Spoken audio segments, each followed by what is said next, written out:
Good morning everyone.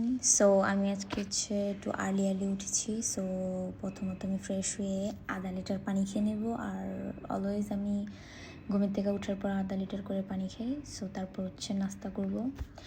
নাস্তা করার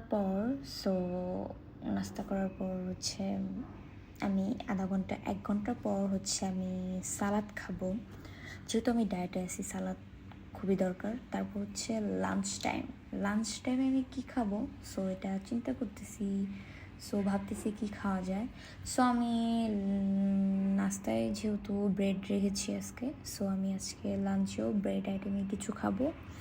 so আমি একটা ওটস ব্রেড খাবো আজকে লাঞ্চে। সো এই ব্রেডটা আমার খুবই ফেভারিট একটা ব্রেড।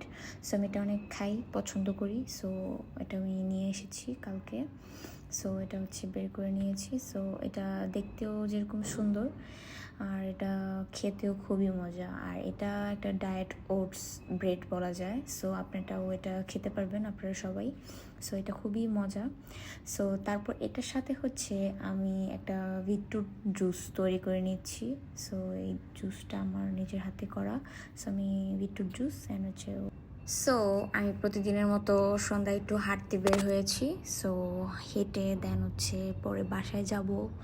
বাসায় যেয়ে সুন্দর করে একটা শাওয়ার নিয়ে সুন্দর করে একটা ফ্রেশ হয়ে বসে একটা মুভি দেখব। আর কিছু ফল টল খেয়ে দেন আমি ঘুমাবো। গুড নাইট, আল্লাহ হাফেজ।